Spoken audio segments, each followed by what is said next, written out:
నమస్కారం. Welcome to నవలా హృదయం. ఈరోజు కథ వసంత శిశిరం. రచించిన వారు శ్రీమతి నవీన గారు. కథలోకి వెళ్లబోయే ముందు ఛానల్ను సబ్స్క్రైబ్ చేయడం మర్చిపోవద్దు. ఇక కథలోకి వెళ్ళిపోదాం. శిశిర తలపులలో విహరిస్తూ కారును వేగంగా నడుపుతున్నాడు వాసు. రోడ్డు పక్కనే ఉండి ఆ కార్ రావడం దూరం నుండి చూసిన ఒక వ్యక్తి నెమ్మదిగా రోడ్డుపైకి వెళ్లాడు. అతడు అక్కడ ఉన్నాడన్న విషయం తెలియని వాసు కార్ వేగంగానే నడిపాడు. కాస్త దగ్గరగా రాగా చూసుకున్న వాసు ఒక్కసారిగా బ్రేక్ వేశాడు. వేగంగా వస్తున్న కార్ కావడంతో ఆగడం కష్టమే కానీ చాలా గట్టిగా ప్రయత్నించాడు వాసు. రోడ్డుపై నిలబడిన ఆ వ్యక్తి దగ్గరకు దాదాపుగా వెళ్ళింది ఆ కార్. గుద్దేస్తుంది అనుకున్న సమయంలో ఆ వ్యక్తి కార్ బ్యానెట్ పైకి ఎక్కగా 2 అడుగుల దూరం వెళ్ళి ఆగింది కార్. వాసు ఆ వ్యక్తిని చూసి మొదట ఊరట చెందిన తర్వాత చిరాకుగా ముఖం పెట్టాడు. కార్ బ్యానెట్ పై నుండి దిగిన కిషోర్, ఏంట్రా చంపేస్తావా ఏంటి? ఈ అల్ప ప్రాణిపై నువ్వు చూపించే దయ ఇదా అంటూ అంత విషమ పరిస్థితుల్లోనూ కూడా హాస్యంగా మాట్లాడాడు. అవేం పట్టించుకోకుండా అంతా రెడీనా గంభీరంగా అడిగిన వాసు ప్రశ్నకు రెడీ బ్రో అని సమాధానం చెప్పి కార్ ఫ్రంట్ సీట్లో కూర్చొని సీట్ బెల్ట్ పెట్టుకుంటూ, అయినా ఏంటా స్పీడు? ఎదురుగా మనిషి కనిపిస్తున్నా చూడలేనంత ఆలోచన ఏంట్రా నీకు? అడిగాడు కిషోర్ చిరుకోపంగా. వసంత్ ఎటువంటి సమాధానం ఇవ్వలేదు. నేరుగా ఎయిర్పోర్టుకు చేరిన వారు కార్ పార్క్ చేసి లోపలికి వెళ్లారు. కొద్ది నిమిషాల్లోనే ఫ్లైట్ టేకాఫ్ అయింది. కొంతసేపటి క్రితం భానుమతి నిలయం. శోభనం గదిలో మంచంపై కూర్చొని ఆలోచిస్తున్నాడు హేమంత్. తను ఎంతగానో ప్రేమించిన అమూల్య ఇప్పుడు తన సొంతం. తొలి రాత్రి కోసం చూసిన ఎదురుచూపులు ఆ క్షణాలను చేరుకున్నాయి. ఆ గది తలుపు తెరుచుకుంది. చేతిలో పాల గ్లాసును పట్టుకొని కాళ్ల పారాణితో అందంగా శోభనపు పెళ్లికూతురిగా మెరిసిపోతూ కనిపిస్తున్న అమ్ము లోపలికి వచ్చింది. కళ్ళు ఆర్పకుండా ఆమెను చూస్తూ ఉండిపోయాడు అతడు. తల వంచుకొని సిగ్గుపడుతూ బిడియంతో పాల గ్లాసును నలిపేస్తుంది. లోపలికి వచ్చిందే కాని బిడియంతో తలుపు దగ్గరే ఆగిపోయింది. ఎంతసేపటికి ఆమె అక్కడి నుంచి కదలకపోవడంతో ఆమె పరిస్థితిని అర్థం చేసుకున్నవాడై లేచి ఆమె దగ్గరకు నడిచాడు హేమంత్. అతడు దగ్గరవుతున్న కొద్దీ ఆమెలో అలజడి పెరుగుతుంటే గ్లాసును ఇంకా గట్టిగా పట్టుకుంది. చిరునవ్వుతో ఆమె చేతిలోని పాల గ్లాసును అందుకొని ఆమెను మంచం దగ్గరకు నడిపించాడు. ఆ గదిలోని పూల పరిమళం వారిలోని అల్లరి ఊహలను ఊసులను తట్టిలేపుతుంటే వాటి ప్రవాహపు వేగాన్ని తగ్గించడానికి ప్రయత్నిస్తున్నారు. పాల గ్లాసు పక్కన పెట్టి మంచంపై కూర్చున్న హేమంత్ ఆమె చేయి పట్టుకొని చొరవగా ఆమెను తన ఒడిలో కూర్చోపెట్టుకున్నాడు. బిడియంగానే కూర్చున్న అమూల్యకు సిగ్గుతో బుగ్గలు ఎర్రగా కందిపోయాయి. ఆమె బుగ్గలపై చెయ్యి వేసి నిమురుతుంటే ఏదోలా అనిపించి, హేము పాలు అని అడిగింది. ఆమెను చిలిపిగా చూస్తూ అవునా అని గ్లాస్ అందుకొని ఆమె పెదవుల దగ్గర పెట్టాడు. సున్నితంగా దానిని హేమంత్ నోటి దగ్గరకు తీసుకెళ్ళింది అమూల్య. అతన్ని చూడలేక సిగ్గుతో నేలను చూస్తోంది. ఆమె ఉద్దేశాన్ని గ్రహించిన వాడై తాను సగం త్రాగి మిగిలినవి ఆమెకు ఇచ్చాడు. ఆ పాలు త్రాగి గ్లాస్ క్రిందికి దించిన అమూల్య చేతుల నుండి ఆ గ్లాస్ తీసుకొని పక్కన పెట్టేశాడు హేమంత్. ఆమె పెదవుల చుట్టూ పాలు తాగడం వచ్చిన మీసాలను మురిపెంగా చూస్తుంటే అది గమనించిన అమూల్య సిగ్గుతో వాటిని తుడిచేయబోయింది. ఆమెను ఆపి, అది నా పని అని గుసగుసగా చెప్పి ఆమె పాల మీసాలను అతడి నాలుకతో తుడిచి పెదవులను అందుకున్నాడు. అతడి పనికి శరీరంలో కలుగుతున్న అలజడిని భరించలేక గట్టిగా అతన్ని హత్తుకుంది అమూల్య. అతడు ఆమెను ఇంకా గట్టిగా హత్తుకోగా ఒళ్లంతా కరెంటు పాకినట్లు ఉంటే ఆ ధాటికి తట్టుకోలేక వణికిపోతుంది ఆమె శరీరం. మేనంతా ముద్దుల వర్షం కురిపించాడు. ఒంటి పొరన వేసిన పైటను పెదవులతో లాగేశాడు. సిగ్గుతో కళ్ళు గట్టిగా మూసుకొని చేతులను ఎదకు అడ్డుగా పెట్టుకొని బిగుసుకుపోయింది అమూల్య. వేగంగా మారిన ఆమె ఊపిరికి తగ్గట్లే కదులుతుంది ఆమె ఎద. చిరు చెమటలు పడుతున్న ఆమె నుదుటిని ప్రేమగా ముద్దాడి ఆమె ప్రక్కన చేరిపోయాడు.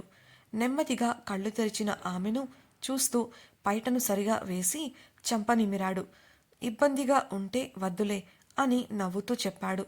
అతడి మాటలకు ఆమె మనస్సు ఉప్పొంగి ఆరాధనగా అతన్ని చూసింది. తొలిసారి కావడంతో వచ్చిన బిడియాన్ని అర్థం చేసుకుని అతడిలా చెప్తుంటే అతనిపై ప్రేమ ఇంకా ఎక్కువైంది. తనకు ఈ సంగమం సమ్మతమే అని నేరుగా నోరు తెరిచి చెప్పలేదు. అందుకే ఆలోచించి ఇప్పుడే వస్తాను అని హేమంత్కి చెప్పి మంచం మీద నుండి లేచింది. అమూల్యకు ఇష్టం లేకుండా తనను ఈ విషయంలో ఇబ్బంది పెట్టకూడదు అనుకున్నాడు హేమంత్. అందుకే మనసులో ఎంతగా కోరికలు వెల్లువలా ఉప్పొంగుతున్నా తన ప్రేయసి కోసం అణచిపెట్టుకున్నాడు. గదిలో లైట్ ఆఫ్ అయింది. అమూల్య భయపడుతుందేమో అని కంగారు పడ్డాడు హేమంత్. ఆమెకు చీకటి అంటే భయం. అమ్మూ, ఎక్కడున్నావు? కరెంట్ పోయినట్లుంది పిలిచాడు అతడు. ఇక్కడే ఉన్నా హేమో, కరెంట్ పోలేదు, నేనే తీశాను, వస్తున్నాను అని వినిపించింది ఆమె స్వరం. ఎందుకు? అడిగాడు అతడు. ఆమె నుంచి ఎటువంటి సమాధానం రాలేదు. కాసేపటికి అమూల్య వచ్చి మంచంపై కూర్చుంది. నెమ్మదిగా దిండుపై వాలి బిడియంగానే అతని పక్కకు జరిగింది. చీకట్లో చేతులతో అతనిని తడుముతూ తన వైపుకు తిప్పుకొని గట్టిగా హత్తుకుంది. తన చేతులతో ఆమెను చుట్టేయగానే హేమంత్ కళ్ళు మెరిశాయి. ఒక్కొక్కటిగా అతని కుర్తా గుండీలు తీస్తుంటే ఆగలేక ఆమెను గట్టిగా హత్తుకొని I love you Ammu, I love you so much అన్నాడు హేమంత్ సంతోషంగా. అతడి ఛాతిపై చిరుముద్దిచ్చి అక్కడే తలవాల్చింది అమూల్య. ఆమె చీర మంచానికి దూరంగా గుట్టగా పడిపోయి కనిపించింది. అతడికి చెప్పకనే చేతలతో తన అంగీకారాన్ని తెలిపింది అమూల్య. ఒకరి కౌగిట్లో ఒకరు ఒదిగిపోయి ముద్దుల రూపంలో ప్రేమను అందించుకొని ప్రేమ సాగరాన్ని మదించగా వచ్చిన ప్రేమామృతాన్ని పంచుకొని అలసిన శరీరాలతో అమూల్య ఎదపై హేమంత్ తలవాల్చగా నిద్రలోకి జారుకున్నారు. ప్రణయ యుద్ధంలో విజయం సాధించి జీవితంలోని మరో మెట్టుకు చేరుకున్నారు. ఒకరికి ఒకరై, ఒకరికై ఒకరై, ఒకరితో ఒకరై జీవితాంతం కలిసి బ్రతికేందుకు ఈ రాత్రిలో ఎన్నో ప్రమాణాలను చేసుకున్నారు. Farm house. ఫ్రెష్ అయి వచ్చి నిద్రపోవాలని మంచంపై పడుకున్న శిశిరకు అర్ధగంట గడిచినా నిద్ర పట్టలేదు. వెల్లికిలా బోర్లా పక్కకు తిరిగి ఇలా అన్ని భంగిమలు ప్రయత్నించినా నిద్ర మాత్రం దరిచేరడం లేదు. బలవంతంగా కళ్ళు మూసుకొని ప్రయత్నిస్తుంటే ఆమె కళ్లకు ఒకే దృశ్యం కనిపిస్తుంది. అది వాసు. అతడి చూపులు, మాటలు, అతనితో గడిపిన క్షణాలు. ఇలా ఎందుకు జరుగుతుందో అర్థం కావడం లేదు శిశిరకు. సరిగ్గా పక్క కూడా కుదరడం లేదు. కానీ అలసటగా ఉంది. ఇంకో అర్ధగంట పాటు నిద్రపోవడానికి ప్రయత్నించి ఓడిపోయి పక్కనే ఉన్న ఒక చిన్న పుస్తకాన్ని తీసుకొని హాల్లోకి వెళ్ళింది. డైనింగ్ టేబుల్ దగ్గర కూర్చొని పుస్తకాన్ని చదవడం మొదలుపెట్టింది. మామూలుగా అయితే ఆ పుస్తకాన్ని ఎప్పుడు చదివినా 10 నిమిషాల్లో నిద్ర ముంచుకొస్తుంది. కానీ 40 నిమిషాలు గడిచినా నిద్ర రావట్లేదు. ఒళ్ళు అలిస్తే నిద్ర వస్తుంది అని అక్కడక్కడే అటు ఇటు 20 నిమిషాలు తిరిగింది. తిరిగి తిరిగి కాళ్ళు నొప్పులు పుట్టాయి కానీ నిద్ర మాత్రం రాలేదు. తిన్నది అరిగిపోయి మళ్ళీ ఆకలి మొదలైంది. ఉక్కపోతగాను అనిపిస్తోంది. కబోర్డ్ తెరిచి కొన్ని స్నాక్స్ని తీసి డైనింగ్ టేబుల్పై పెట్టింది. ఫ్రిడ్జ్ తెరిచి చూడగా ఆమెకు ఇంకా మూత కూడా తెరవని లీటర్ వెనీలా ఐస్ క్రీం డబ్బా కనిపించింది. దాన్ని అందుకొని వంటగది నుండి స్పూను, మంచినీళ్లు తెచ్చుకొని చక్కగా డైనింగ్ టేబుల్పై సెటిల్ అయింది. రుచిని ఆస్వాదిస్తూ నెమ్మదిగా తినడం మొదలుపెట్టింది. ఐస్ క్రీం బోర్ కొడితే స్నాక్స్ని, స్నాక్స్ బోర్ కొడితే ఐస్ క్రీంని ఇలా మార్చి మార్చి గంటలో వాటన్నింటినీ తీరికగా ఒక తిండిపోతు దయ్యంలా తిని తీర్చేసింది. లేచి నుంచొని త్రేన్పుతూ గోడవంక చూసిన ఆమెకు సమయం 4 గంటలు అని గడియారం చూపిస్తుంది. మళ్ళీ కాసేపు ఆ పుస్తకంతో కుస్తీ పట్టి టైం చూడగా సరిగ్గా 5. ఎప్పటిలాగానే లేచి జాగింగ్ చేస్తూ సెంటర్కి వెళ్ళింది. అప్పటికి ఆవలింతలు వస్తున్నాయి కానీ నిద్ర రావట్లేదు. అప్పుడే షాప్ తెరవటంతో కావలసిన వస్తువులు, ఇంట్లో రాత్రి తను ఖాళీ చేసిన స్నాక్స్, ఐస్ క్రీమ్స్ కొనుక్కొని ఇంటికి చేరింది. అవన్నీ ఇంట్లో ఎక్కడవక్కడ సర్దేసరికి కళ్ళు ముద్దలు పడ్డాయి. నేరుగా గదికి వెళ్ళి మంచంపై వాలిపోయి దుప్పటి కప్పేసింది. భానుమతి నిలయం. తెల్లవారింది. హేమంత్ కళ్ళు తెరిచేసరికి ప్రక్కన అమూల్య కనిపించలేదు. నిద్ర కళ్లతోనే చుట్టూ చూశాడు. తలస్నానం చేసిన తలకు కండువా చుట్టుకొని అద్దం ముందు నిలబడి చీర కట్టుకుంటుంది అమూల్య. హేమంత్ లేచిన విషయం ఆమెకు తెలియదు. అద్దంలోంచి రాత్రి తనకి కనిపించని అందాలు ఇప్పుడు దర్శనమిస్తుంటే చూస్తూ ఉండిపోయాడు. ఆమె వెన్నుభాగంలో మెరుస్తున్న నీటి బిందువులు అతన్ని ఇంకా ఆకర్షిస్తుంటే మెల్లిగా లేచి ఆమె వెనుకకు వెళ్ళి నిలబడ్డాడు. ఆ నీటి బిందువులను తన పెదవులతో తాకగానే అమూల్య ఉలిక్కిపడి వెనక్కి తిరిగింది. ఆమెను మీదికి లాక్కొని కౌగిలిలో బంధించాడు. గింజుకుంటూ అబ్బా వదులు హేము, ఇప్పటికే చాలా లేట్ అయింది అని అమూల్య అంటుంటే అవును లేట్ అయింది, ఇంకా ఆలస్యం చెయ్యంలే అమ్మూ అంటూ బ్లౌజ్కి ఉన్న బ్యాక్ థ్రెడ్స్ లాగేశాడు. సిగ్గుతో అతన్ని దూరంగా నెడుతూ అబ్బా అది కాదు హేము, సమయం చూడు ఎంతయిందో, మనం క్రిందికి వెళ్ళాలి కదా, వదులు అని అతన్ని దూరంగా నెట్టి అతని భుజంపై టవల్ వేసి నెట్టుకుంటూ తీసుకెళ్లి బాత్రూంలోకి తోసేసింది అమూల్య. ఇష్టం లేకుండానే భారంగా బాత్రూంలోకి వెళ్ళాడు హేమంత్. ప్లీజ్ అమ్మూ అంటుంటే ముఖం మీదే తలుపు వేసేసింది. రాక్షసి, నీ సంగతి తర్వాత చెప్తానే అని అరిచి షవర్ ఆన్ చేశాడు. అతడి మాటలకు చిన్నగా నవ్వుకొని సిగ్గుపడుతోంది ఆమె. అతడు స్నానం చేసి వచ్చేసరికి రెడీ అయ్యి గదిని సర్దడం మొదలుపెట్టింది. మెల్లిగా ఆమెను వెనుక నుండి హత్తుకొని చెవిలో ఊసలాడాడు. హేము, నీకస్సలు సిగ్గులేదు అంటూ చిరుకోపంగా అంది అమూల్య. ఆమె అతడి కౌగిలిలో ఒదిగిపోగా రాత్రి వారి మధ్య జరిగిన సరసకేళికి సాక్ష్యంగా నిలిచిన మంచాన్ని చూస్తున్నారు. రాత్రి అందంగా కనబడిన తాజా పూలు వారి మధ్యలో నలిగి వాడిపోయాయి. అందంగా పద్ధతిగా పేర్చిన పూలన్నీ చెల్లాచెదరయ్యాయి. వాటిని చూసిన ఆమె బుగ్గలు కెంపులవ్వగా వాటికి చిరుముద్దు ఇచ్చి రెడీ అవడానికి వెళ్ళాడు హేమంత్. అతడి ముద్దుకు సిగ్గుతో చెంపను నిమురుకొని చిన్నగా తనలో తనే నవ్వుకొని ఆ గదిని శుభ్రం చేసే పనిలో పడింది అమూల్య. సిద్ధమై క్రిందికి వెళ్ళిన వారిని నేరుగా పూజగదికి తీసుకెళ్ళింది భానుమతి. దండం పెట్టుకుని బయటకు వచ్చిన వారు భానుమతి ఆశీర్వాదాలు తీసుకోగా, మీరు ఖాళీగా ఉన్న సమయంలో మీతో మాట్లాడాలమ్మా అని హేమంత్ చెప్పగా, సరే మరి ముందు వెళ్ళి కాస్త తినండి, తర్వాత మాట్లాడుకుందాం అని చెప్పింది భానుమతి. తిన్న తర్వాత తమ రోజువారీ పనులలో నిమగ్నమయ్యారు. పనులైతే రోజువారీ చేసేవే కానీ వారి మధ్య ఉన్న కొత్తగా ఏర్పడిన బంధంతో అన్నీ కొత్తగా మారిపోయాయి. సూర్యోదయం కావడంతో హైదరాబాద్ మహానగర వీధులన్నీ వాహనాల రాకపోకలతో రద్దీగా మారాయి. బస్తీలో ఒక టీ కొట్టు యజమాని సర్వర్ కుర్రాణ్ణి పదే పదే పిలుస్తూ టీ సిద్ధం చేస్తున్నాడు. ఆ కుర్రాడు లోపల నుండి విసుక్కుంటూ నెమ్మదిగా వస్తుంటే, ఏంట్రా ఆ నత్త నడక, జల్దీరా అంటుంటే, ఏంటన్నా నీ తొందర, కాస్త ఆలస్యమైతే ఏందంట అన్నాడు. ఆలస్యమైతే ఏందా, ప్రాణాల మీద ఆశలేదురా నీకు, బద్మాష్ అని తిట్టి టీ ట్రే చేతికిచ్చి జల్దీ పోయి డేవిడ్ అన్న డెన్లో ఇచ్చేసిరా అనడంతోనే ఆ కుర్రాడి కాళ్ళు చేతులు వణికాయి.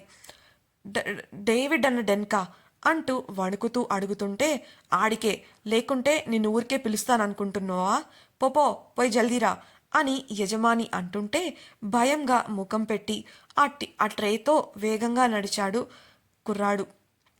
అక్కడి నుంచి 4 సందులు తిరగగానే ఒక పాత మిల్లులోకి వెళ్ళిన వాడు అక్కడ దృశ్యం చూసి భయంతో అలాగే నిలబడిపోయాడు. 4 మనుషులకు కాళ్ళు చేతులు కట్టిపడేసి ఉన్నారు.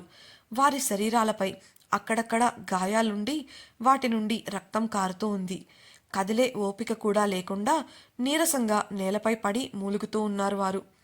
డేవిడ్ మనిషి ఒకరు ఆ కుర్రాన్ని చూసి, ఎరా చోటు, చూసింది చాలు, ముందు లోపలికెళ్ళి అన్నవాళ్ళకి టీ ఇవ్వు అనడంతో భయంగా నడుచుకుంటూ లోపలికి వెళ్ళాడు. అక్కడ సోఫాలో డేవిడ్తో పాటు ఇంకో 3 కూర్చొని ఉన్నారు. వారందరి కోసం టీని ముందున్న టేబుల్పై పెట్టి ఆ కుర్రాడు బయటికి వెళ్ళిపోయాడు. డేవిడ్కు ఎడమ ప్రక్క ఉన్న పెద్ద సోఫాలో 2 వ్యక్తులు కూర్చోగా, కుడివైపు ఉన్న చిన్న సోఫాలో దర్జాగా కాలు మీద కాలు వేసుకొని గంభీరంగా కూర్చొని చూస్తున్నాడు వసంత్. అక్కడి వాతావరణం చాలా వేడిగా ఉంది. ఆ 2 వ్యక్తులలో ఒకరు డేవిడ్ అన్నా, నువ్వు ఇలా చేస్తావని అస్సలు అనుకోలేదే, శంకర్ అన్న మనోడే, అలాంటిది ఏందన్నా ఇది అని అంటుంటే, అవునన్నా ఇదేం బాలేదు, ఎవడో వచ్చి ఏవో 4 మాటలు చెప్తే నమ్మేస్తావా అంటూ వసంత్ని కొరకొరా చూశాడు. అది గమనించిన డేవిడ్ కోపంగా లేచి వాడి చెంప పగలగొట్టాడు. ఆ ఇద్దరు వ్యక్తులు షాక్ అయి చూస్తుంటే వసంత్లో ఏ పాటి కదలిక లేదు. డేవిడ్ కొట్టిన చోట చెంపపై చెయ్యి పెట్టుకొని డేవిడ్ని వసంత్ని మార్చి మార్చి చూస్తూ రోషంగా, అన్నా, వీడెవడో అనామకుడి కోసం మమ్మల్ని నీ వాళ్ళని కొడతావా అని అడుగుతుంటే, కొట్టడం కాదు, చంపేస్తా కొడకల్లారా. నాకు తెలియకుండా నా వెనుక మీరు చేసినవన్నీ నాకు తెలిసాయి. ఎంత ధైర్యం ఉంటే నా పేరు చెప్పి ఇలాంటి పనులు చేస్తారు అంటూ అతడిని డొక్కలో కాళ్లతో తన్నాడు డేవిడ్. ఇదంతా చూస్తున్న మొదట మాట్లాడిన వ్యక్తి ఏదో తప్పు జరిగింది అని అర్థం చేసుకుని మౌనంగా ప్రక్కన నిలబడిపోయాడు. అతడి పేరు సంపత్. డేవిడ్కి బాగా నమ్మకస్తులైన ముగ్గురు: శంకర్, సంపత్, నర్సింగ్. శంకర్ డేవిడ్కి రైట్ హ్యాండ్ అయితే నర్సింగ్ లెఫ్ట్ హ్యాండ్. వీరితో సమానంగా సంపత్ పనిచేస్తుంటాడు. కలిసి పనిచేస్తున్నప్పటికీ సంపత్ వ్యవహార శైలి, నిజాయితీ తెలిసిన శంకర్, నర్సింగ్లు అతడిని అన్ని పనులలోనూ కలవనివ్వరు. అలా డేవిడ్కి, సంపత్కి తెలియకుండా చాలా అసాంఘిక చర్యలు చేశారన్న విషయం ఇప్పుడు బయటపడింది. ఇది తెలియని సంపత్ మొదట వారికి మద్దతు ఇచ్చినా డేవిడ్ మాటలకు ఏదో జరిగిందని తెలుసుకొని మౌనంగా ఉండిపోయాడు. నర్సింగ్ని రక్తం వచ్చేలా కొట్టిన డేవిడ్ కొట్టి కొట్టి విసిగిపోయి సిగరెట్ తీసి వెలిగించి 2 దమ్ములు లాగి సంపత్ని పిలిచాడు. సంపత్ దగ్గరకు రాగా వీడిని లాక్కెళ్ళి తలకిందులుగా దూలానికి వేలాడిది. ప్రతి 10 నిమిషాలకి వీడి గాయాలకు కారం పుయ్యండి. వీడి గతి అందరికీ ఒక గుణపాఠం కావాలి. ఇంకోసారి తప్పు చెయ్యాలి అనుకుంటేనే భయపడాలి అని చెప్పగా నర్సింగ్ కాలర్ పట్టుకొని బయటకు ఈడ్చుకెళ్లాడు సంపత్. నర్సింగ్ బ్రతిమిలాడుతూ, రేయ్ సంపత్, వదిలేరా, ఎంతైనా కలిసి పనిచేసేవాళ్లం అంటుంటే సమాధానం ఇవ్వకుండా నర్సింగ్ని డేవిడ్ చెప్పినట్లు దూలానికి తలక్రిందులుగా వేలాడదీశాడు సంపత్. అదే సమయంలో ఇంకొక వ్యక్తి శంకర్ను లాక్కొచ్చి డేవిడ్ కాళ్ల దగ్గర పడేశాడు. అతడే రుద్ర. డేవిడ్ దగ్గర చేరి కొద్ది రోజులే అయినా డేవిడ్ చెప్పిన పనులు త్వరగా పద్ధతిగా పూర్తి చేస్తాడు. రుద్రని చూసిన వసంత్ కనుబొమ్మలు ముడిపడ్డాయి. శంకర్ డేవిడ్ ముందు లేచి నిలబడి రుద్రని చూపిస్తూ ఆవేశంగా, చూడన్నా వీడు, నేను నీ రైట్ హ్యాండ్ అని తెలిసి కూడా నాతో ఎలా ప్రవర్తిస్తున్నాడో, చంపేయన్నా వీణ్ణి అంటుంటే నిర్లక్ష్యంగా చూశాడు రుద్ర. అప్పటికే రుద్ర కూడా వసంత్ని చూసి అలానే ఉండిపోయాడు. చూడన్నా, నీ గురించి మాట్లాడినా కూడా ఎంత నిర్లక్ష్యంగా ప్రవర్తిస్తున్నాడో అని శంకర్ మాట పూర్తి చేసేలోపు అతడు 10 అడుగుల దూరం వెళ్లి బోర్లా పడ్డాడు. తల ఎత్తి షాక్ అయి చూస్తుంటే డేవిడ్ సైగతో బెల్ట్ తీసుకొని శంకర్కు బడిత పూజ మొదలుపెట్టాడు రుద్ర. రుద్ర చావబాదుతుంటే తప్పించుకోవడానికి ఆ మిల్లు మొత్తం తిరుగుతున్న శంకర్ చివరిగా పరిగెత్తలేక ఒకచోట కుప్పకూలిపోయాడు. అక్కడే 4 వ్యక్తులు మూలుగుతూ పడి ఉన్నారు. వారిని చూసిన శంకర్కు నిజం తెలిసిపోయింది అన్న పరిస్థితి అర్థమై గుండె జారి చేతిలోకొచ్చింది. ఫామ్ హౌస్లో రాత్రి ఆలస్యం కావడంతో ఇంకా నిద్రపోతోంది ఉమ. ఒక్కసారిగా కెవ్వుమని కేక వినిపించేసరికి నిద్రలో ఉలిక్కిపడి లేచి పరుగున బయటకు వెళ్ళింది. అక్కడ ఉన్న మధు, వీణలను చూసి ఆమెకు విపరీతమైన కోపం వచ్చి చెడమడ తిట్టేసింది. ఇంతకీ అలా అరిచిందెవరు? ఎందుకు అరిచారు? ఉమ ఎందుకు వీణా మధులపై కోప్పడింది? వసంత్ ముఖ్యమైన పని అని హైదరాబాద్ ఎందుకు వెళ్ళాడు? డేవిడ్కి వసంత్కి ఉన్న సంబంధం ఏంటి? శంకర్, నర్సింగ్ల గురించి బయటపడిన నిజమేంటి తెలుసుకోవాలనుందా? అయితే తప్పకుండా మన ఛానల్ను సబ్స్క్రైబ్ చేసి వసంత శిశిరం రాబోయే ఎపిసోడ్స్ని తప్పకుండా వినేయండి. అలాగే మీకు ఈ నావెల్ నచ్చినట్లయితే ఈ వీడియోని లైక్ చేసి తప్పకుండా మీ సన్నిహితులతో షేర్ చేయండి. మీ అభిప్రాయాలను, సూచనలను మాతో పంచుకోవడం కోసం కమెంట్స్ రూపంలో తెలియజేయగలరు. ఇట్లు మీ నవలా హృదయం team. Thank you for listening.